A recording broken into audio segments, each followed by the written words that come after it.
Hello everybody and welcome back to the channel. Today's video is inspired by a comment on one of my previous videos that I read this morning. So Reese Nichols, if you are listening, then this one goes out to you.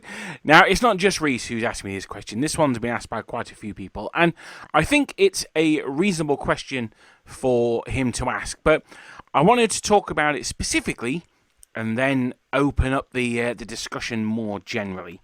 Well, actually, I think we'll probably start off with the more general discussion, then narrow it down to the specific example. So it was on the video about 5 reasons why the Allies won the Battle of Waterloo. And Reese says, "You keep insisting that the Prussian army of 1815 was the best, yet they literally lost every solo engagement against the French in the 100 Days campaign, who, as you said yourself, were a ragtag, poor-quality army at this point. I can see why you praise the Prussians. They would go on to be the best, and this was the nucleus. But they were still bested in all engagements by the French in the 100 Days. Also, Wellington performed very, very good, and Napoleon performed badly. Yet it was still, quote, a damn close-run thing, end quote. And that's even with Prussian support." So that's Reese's comment, and I'll be absolutely 100% transparent. I think it's a really, really good comment, and I think he makes some excellent points in there. So I thought what we'd do is we'd look at what made a good army in the Napoleonic period, how that changed, and I'm probably not going to do that in this video, but I think it would lead on to a good follow-up video of how that's reflected in black powder and what makes a good army in black powder. And I guess to a lesser extent other rule sets as well, but it'll be mainly focused on the system of black powder, because that's the one I know the best and it's the one that we use on this channel. So first of all, let's have a quick look at what makes an army a good army. Now, and this is where the debate comes in, and I think it's an interesting debate to have because these are quite subjective. Now, in my mind, what makes a good army is various factors. But I'm in order of importance, I'm going to start with the most important first. I think that the most important thing is flexibility. And this is a huge change to the earlier armies, particularly I'm thinking of the 7 Years' War armies. This is also where you see those massive disparative results in early Napoleonic battles. One of the key concepts of the French revolutionary armies, I mean, it wasn't called this at the time, but it would later turn into the corps system. The idea there was that it was an entire army that could fight on its own, and it had all of the intrinsic elements that they could use. If you look at the orders of battle for the very early Napoleonic battles, I'm thinking something like Marengo, or even earlier than that, if we're looking at Napoleon's campaign in Italy, you'll see that the armies there, particularly the Austrians and the Prussians, they would tend to have a formation made up of infantry. So here's your division of infantry, here's your reserve cavalry, here is your artillery. These things were all separate, and that's not necessarily a bad thing. I'm not saying that these people were stupid. Of course they weren't. They had their own way of doing it. Artillery, for example, needed its own logistics train. It would need to have roads where it would go in a way that maybe infantry wouldn't. Particularly useful when you're fighting in Italy without that developed road network.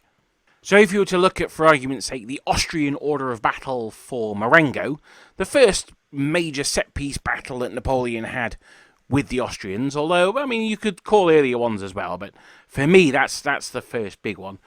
The order of battle is quite an interesting one. It's not divided up into corps, it's divided into columns. You've got the main column, well, you've got an advance guard first, then you've got a main column, a left wing, and a right wing. These are not designed to be flexible in any way. The main column is the main column. The left wing is the left wing. Something that, and this, this is going much later, something that the Second World War Germans would do, and this was then taken forward by the Soviets, is they would not necessarily have a main column or a main effort. They would probe all along the line, and then they would switch to where the breakthrough was achieved. If you've ever seen the British sitcom Dad's Army, at the beginning, you can see the "Who do you think we are kidding, Mr. Hitler?" There's the map of the German armies, and you see Rommel's go north, and then it veers round behind the others, and then comes round to sort of where Normandy is, because that's where the main effort was. So the problem with this idea of having your main column left and right wing is you're not flexible. The French corps system very much was, and as I say, that was perfectly demonstrated at Auerstadt. It was also demonstrated at Friedland as well. Now that's quite a bit later, but still, these were self-contained armies that could look after themselves for a while. They couldn't necessarily look after themselves forever, although Davo managed to, but again, he was fighting a very inflexible Prussian army. The other thing is, of course, training. Now, training for Napoleonic armies was pretty rudimentary for the majority of the time. Obviously, cavalry and artillery were much more highly trained than infantry, but even then, still not to the level that you might think of today. There was no basic training for infantry in particular. Though cavalry would have to be taught how to ride, and artillery would, of course, be a much more technical arm, to the extent that the artillery was often considered separate from the rest of the army, particularly in Britain, because it required a much more technical set of skills. I think by far the most obvious example of that is that officers in the artillery, and in the engineers as well, didn't buy their commissions, they earned them. Very similar to the Royal Navy, but yes, no, they didn't buy their commissions, whereas in the infantry and the cavalry and the guards, then they did. Another aspect of the artillery was that they were unlikely to be hindered by nepotism, because let's be honest, no one was getting their advancements in society by being an artillery officer. But anyway, we've got on a huge tangent there.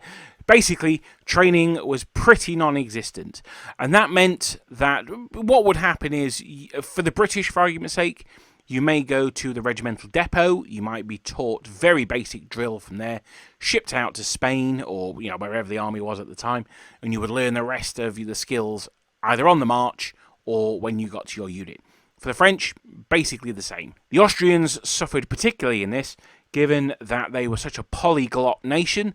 You might speak German, your NCO might speak Croatian, and your officer might speak Hungarian, for argument's sake. So that was a lot more complicated. And again, it led to that inflexibility, because you didn't have the initiative that you might have had if you were a more cohesive unit. And that's another key part, is initiative.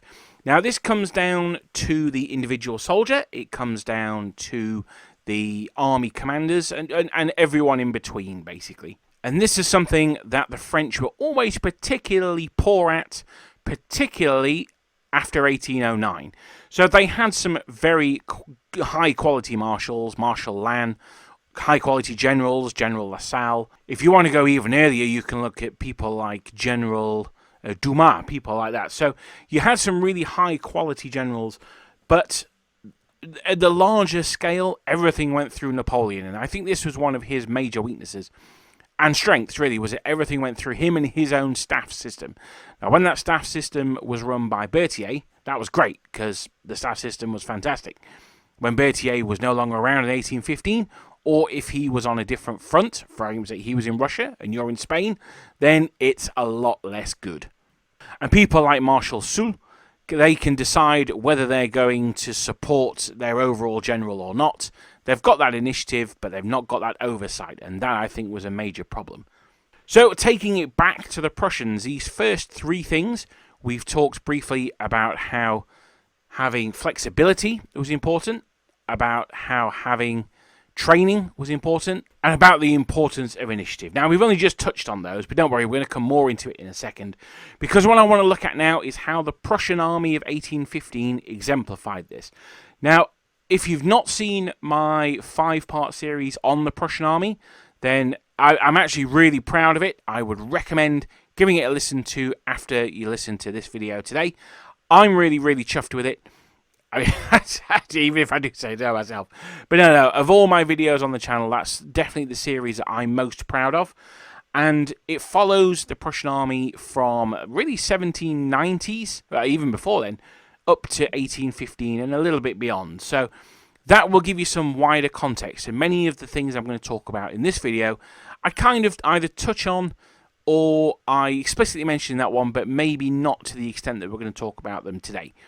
So the first one is flexibility. Now, when it comes to flexibility and troops with mindsets that are, that are allowing them to think on the fly, to come up with their own ideas and solutions, the Prussians are definitely not something that initially springs to mind. That Prussian mindset of I was only following orders does not seem to go very well to this, but I'll link it later on to the training part, which means that it does. Now, the flexibility of the Prussians is, again, I'm looking for ways that I can evidence my assertion. So I'm asserting that the Prussians were flexible. Well, let's have a look how that bears out. Now, each regiment had 3 battalions. It had 2 musketeer battalions and a fusilier battalion. Now, unlike the British or the French, it didn't have light companies mixed in with their troops. So if you were a British battalion, then you had a little bit of autonomy yourself. We talked about how corps were self-contained armies. You had a little bit of a self-contained unit there. You had your grenadier company, who were your elites. You had your line, who were the guys who held the line. And you had your light company. Those are the guys who did the skirmishing. Now, for the British, it was 1 company in 10 would be light infantry. For the French, they had 1 company in 6 would be light infantry. So they would have 6 companies, 4 fusiliers, 1 grenadier, and 1 légère or voltigeurs. So they had 1 in 6. The Prussians, they had 1 in 3. Now, that's because, as I said, they would have a fusilier battalion per regiment, which meant that a third of the troops were trained to be light infantry. Now, when it comes to the use of light infantry in Black Powder, I am the first one to admit I am very, very poor, which, considering I usually play French, is something of a handicap. But in reality, light infantry were... They were the guys who allowed you to seize initiative on the battlefield. Those are guys who, if you were in attack, then they would screen your own attack, screen the strength of your troops, and start peppering the enemy to reduce your own casualties. If you were in defence, you could either spread them out in front to do a similar thing as the Russians did at Borodino, or you could have them as a specialised reserve, as the Prussians would do at Ligny. And remember, again, if you've heard the video on Ligny, when the Prussians threw the French back, then the light battalions would come out of the villages and start skirmishing with the French to stop them regrouping and launch another attack. With limited success, it must be said.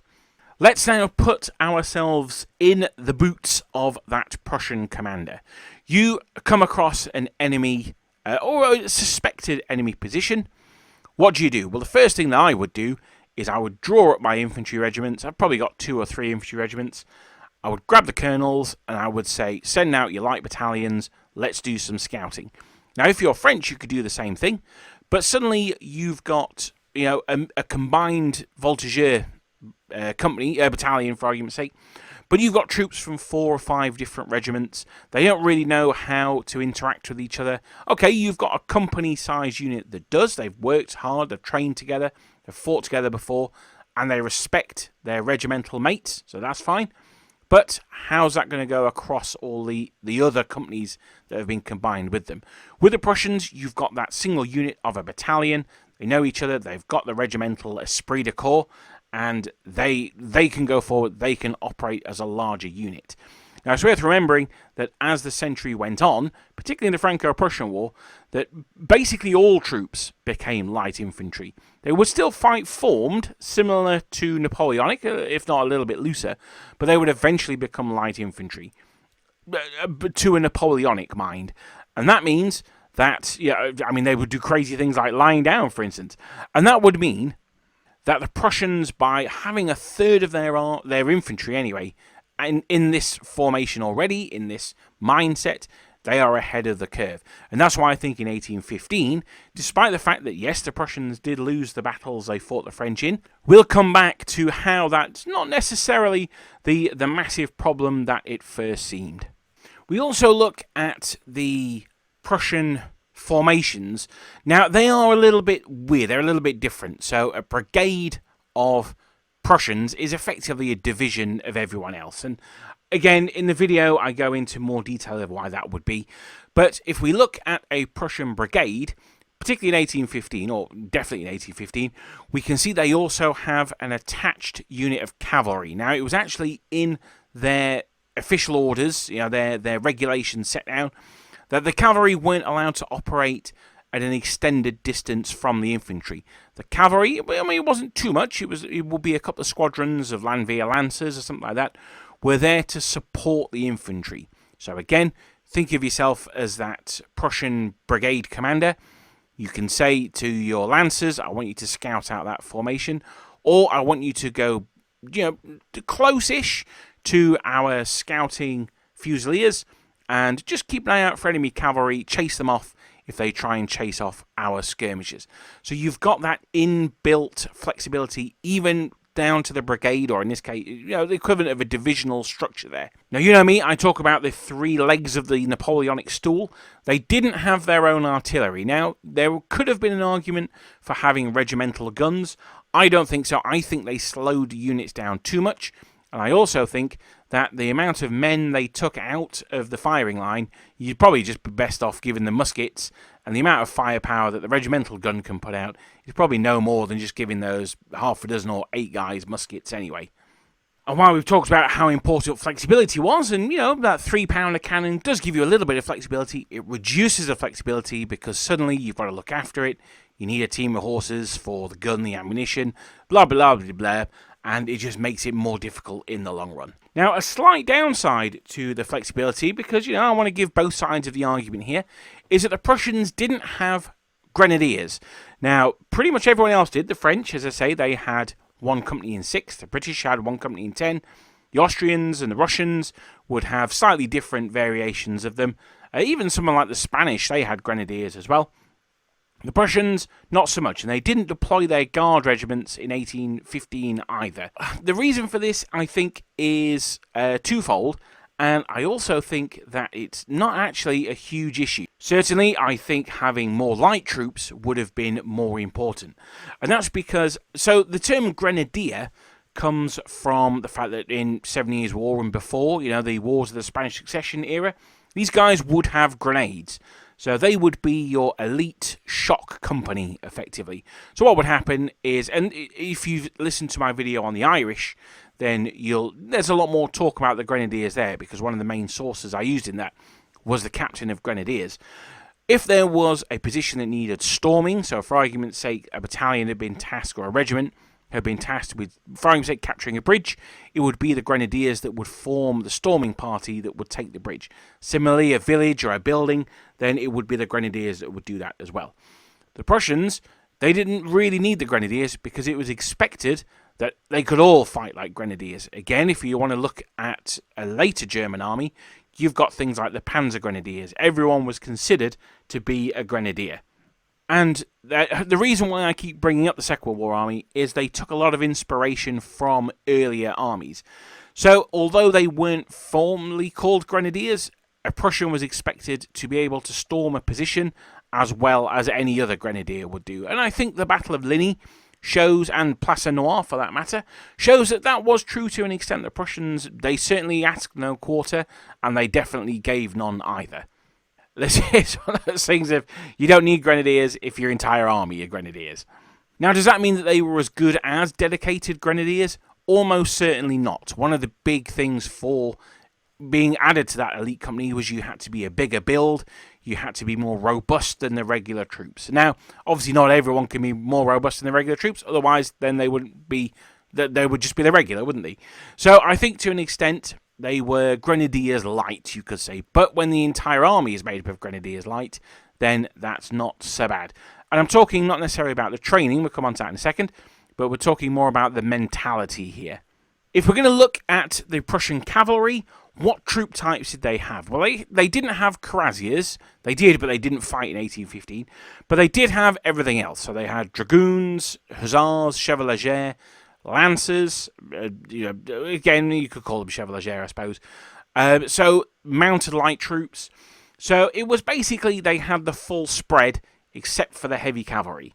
Now, let's not forget, the British didn't have cuirassiers either, and their cavalry was pretty good. So, cuirassiers weren't a necessary part of a fully balanced horsey diet, shall we say.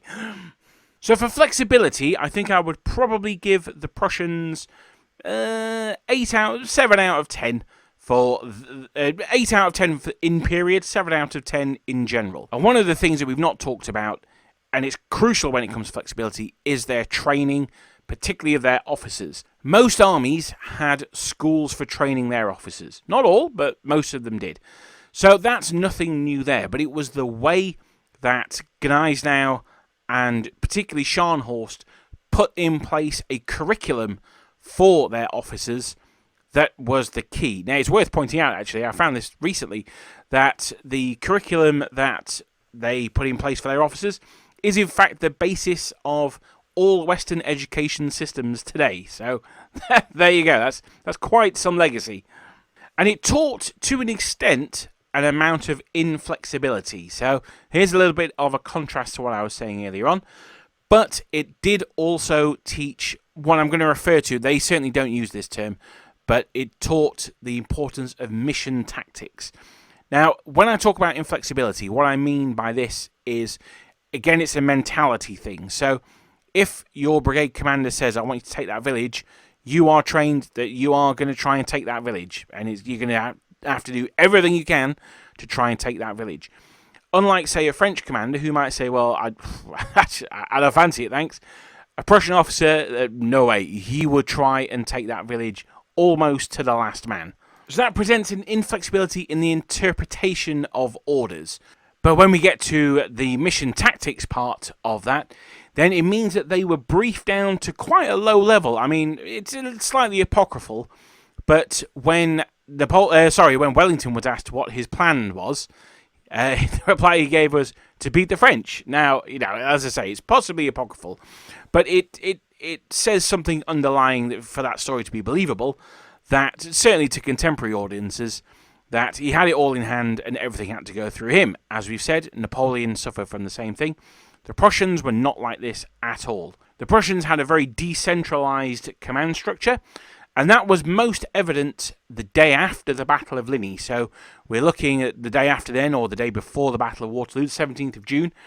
Blücher was out of action. He'd had his horse killed from underneath him and rolled on top of. Now, Blücher was an old man at this point. He was 72. So, I mean, he had a day of recovery, which is something else in of itself. But he was out of action. It fell to Gneisenau, who was Blücher's chief of staff, and von Nostitz, who was his adjutant, to gather the scattered army together and get them back in line. And let's not forget, they marched on Waterloo the next day on the 18th. Now, I'm not saying whether that was vital or not to the victory at Waterloo. That's not really what I'm talking about here. But it was a fact that without their commander-in-chief, they managed to get a defeated army back together and then get them on the march again. And it meant that, captains and colonels, majors, these guys were aware of the overall plan as well. This is the genius of Scharnhorst's academic style and the way that he set up the military colleges, was that it was the responsibility of, for argument's sake, a captain to know what the brigade commander's orders were, what his regiment was expected to do. And it's something, I think, particularly if you've been an officer or maybe an NCO in a modern military, it's difficult for us to really get our heads around that back in those days, the officers didn't really know what was going on any more so than the men. They would say, for argument's sake, you've got to go and take that village over there. Well, they wouldn't necessarily know that that was the order. They wouldn't know who was in there. They wouldn't know what was going on. There would be no O group to discuss this. It would just be, you walk forward with your troops. Your job is to make sure that your troops all fire in the same direction and they don't run away. That's basically it. For the Prussians, that's not quite the case. The case was that if the colonel was killed, or maybe even the company commander, then someone who was underneath them could step up. Say the colonel was killed, then the company commander could step forward, take over command of the battalion, but that would mean that his company was under-commanded, so maybe a lieutenant or an ober-lieutenant would then step up and command the company as well. So by having this intelligence at all levels, this mission tactics, then that's a Flames of War term I'm using there, then that meant that they had the training and, yes, as we mentioned, the flexibility to still complete their mission despite any challenges from being shot, commanders being shot, whatever. I know I said I wasn't going to talk about black powder rules in this case, but that could be an excuse, perhaps, to give your Prussian regiments maybe Elite 6 plus, something like that. I think that'd be a little strong, but one could certainly argue it. Now, when it comes to the training of the men, then that was equally very highly trained for the standards of the day. After the absolute disaster of the 1806 war, they were limited to a certain number of troops. So in order to get around this, they developed a military training reserve, something called the Krumper system. And this was, as it sounds, so you would call up a levée en masse. This was reasonably popular in the continent at the time, particularly in France. And everyone in that class would be trained. They would be kept in the service for, I think it was 6 months. After that, then they would be discharged and you would call up the next lot. Now, those people who've been trained for 6 months, they didn't completely forget musket drill or how to aim. I mean, not that aiming was a big target. It was a big training thing anyway. But it meant that they still remembered their musket drills, their formation drills, life in the field, things like that. And it meant that despite only having, say, 50,000 people, well, you also had the last 6 months 50,000 people as well. So now you've got 100,000 people. They were also allowed to keep the Landwehr system as well, which they copied off the Austrians. A little bit weird that Napoleon let them keep that, but he did. Maybe he saw them as a potential source of future recruits for himself, or maybe almost like a police force to stop him having to occupy the country. I don't know, a bit weird, but he kept the Landwehr on as well. And again, if you're an 1815 Prussian fan, you'll know all about the Landwehr. These guys, although probably not as well trained, well, definitely not as well trained as the reservists, they still had their own training as well. That would be carried out on a city or town, or more likely even a village level, and you might have some marksmanship competitions. Once a year, everyone gets together and fires their hunting pieces or whatever. And when used as light infantry, as they often were, or maybe even just, I hesitate to use the term cannon fodder, but when they were used in the more difficult areas, shall we say, then they performed very well in 1815. Testament to not just their training, but the ability of their innate skills, and yes, we talked about it earlier on, their ability to take that initiative. So we've kind of covered off the final two there with training and initiative, because I think they do go together very, very well. But I think the final thing that I just want to briefly touch on is probably the most important, but for us wargamers, it's almost certainly the least exciting, and that is logistics. The Prussians were superb at their logistics, and that's because, again, they had a very decentralized form of sorting out their army. It was up to the city or the area that unit came from to provide them with their equipment. It wasn't done centrally, and that meant that there was a little bit of variation in there, but that carried on throughout the Napoleonic Wars, the Franco-Prussian Wars, right up to the First World War. The Bavarians in 1914 wore their traditional powder blue. It's not really a powder blue, it's sort of a cornflower blue. And the Prussians, they wore their dark, sort of, I don't know what you'd call it, Charadon granite, I always call it. That's from the old Games Workshop paint. God, I miss Charadon granite. Such a good paint. My Death Corps of Krieg vehicles are paint. Oh, anyway, I was that's way off piece there. And so the logistics were a thing that, again, Gneisenau in particular was an expert at. Now, was he better than Berthier? Well, there's an argument for other people, because I don't really know. Logistics I find pretty boring, but they are the most important part of any army. An army does indeed march on its stomach.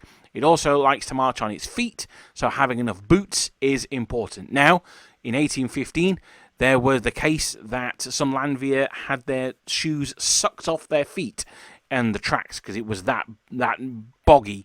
They didn't have replacements. So it's worth pointing out that in 1815, the logistics of the Prussian army were perhaps not quite what they would want them to be.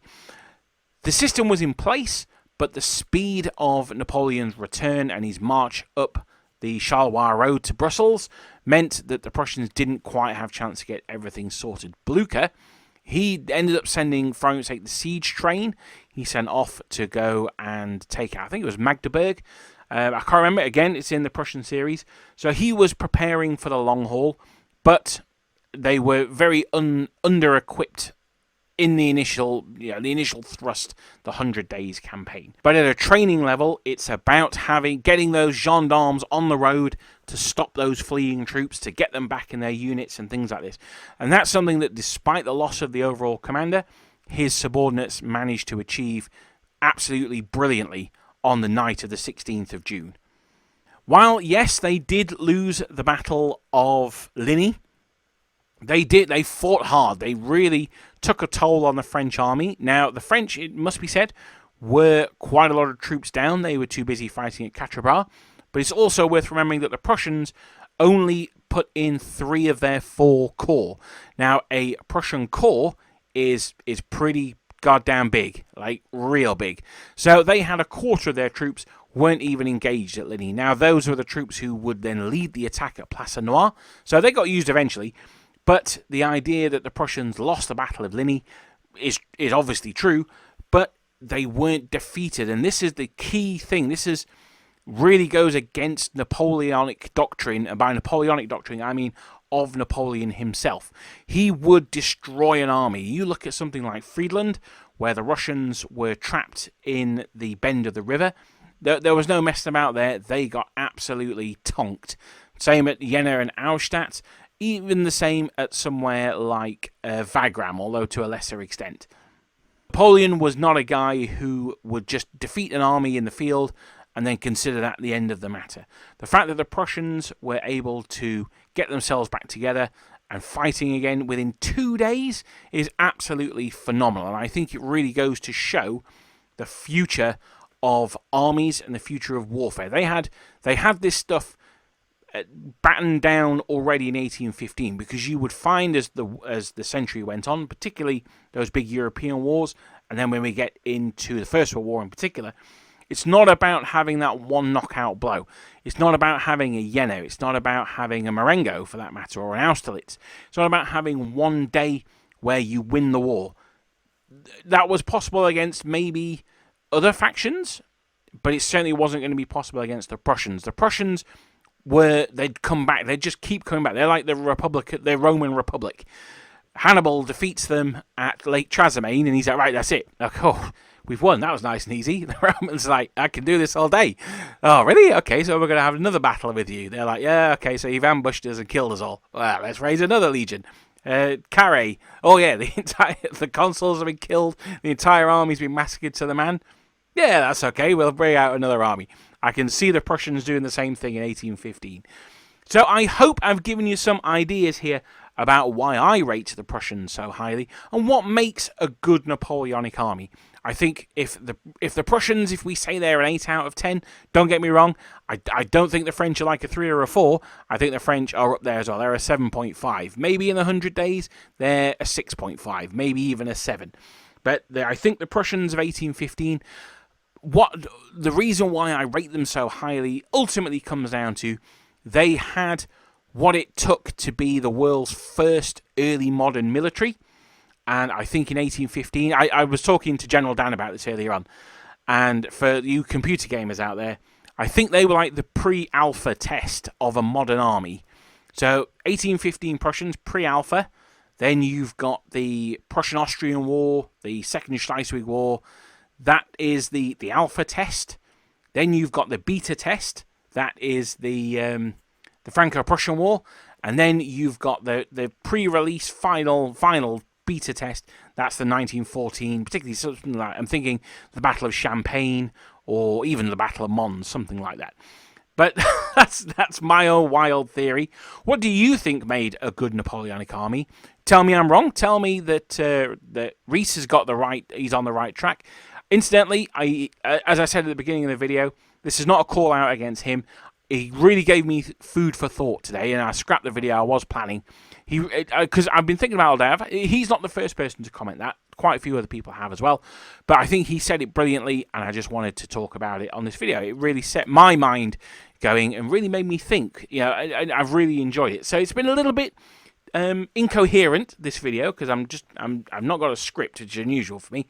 But I wanted to thank Reese for his comment. I want to thank everyone who comments on my videos, because it helps with the algorithm, and a comment like that It's come on the back of a few others, but it's really, really had me thinking about my statements. This is why I don't say I'm a historian, because it's great. I've got the best of both worlds. I can just make wild accusations, and I don't need to back them up because I'm not a historian. So I can say, oh, yeah, Grouchy was an absolute clown. LaSalle, that's where the money's at. Yeah, oh, yeah. Or I can say the exact opposite. Oh, LaSalle, he's overrated.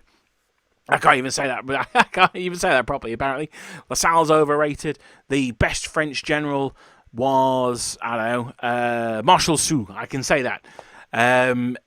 But realistically, I know you guys like to hold me to account, and you are absolutely right to do so. So what did you think? What do you think makes a good Napoleonic army? Do you think that I've made a good case for the Prussians? Or do you think there were other armies out there that had the secret sauce, that had the right ingredients, and that they were, in fact, the best Napoleonic armies? This is a great debate. I love having debates like this, because ultimately it's a bit silly. It's the who to win between a gorilla and a bear. And, I mean, we could chat about these for hours. So there's not going to be a video next week. I'm at a Lord of the Rings tournament. So the next one will be on the same weekend as the other Partisan, which is going to be on Sunday the 8th, so I hope to see you there. It will be the start of our theme month. If you don't know what that is, I'm not going to spoil it now, but I hope to see you then. Have a lovely weekend, and I'll see you guys next time.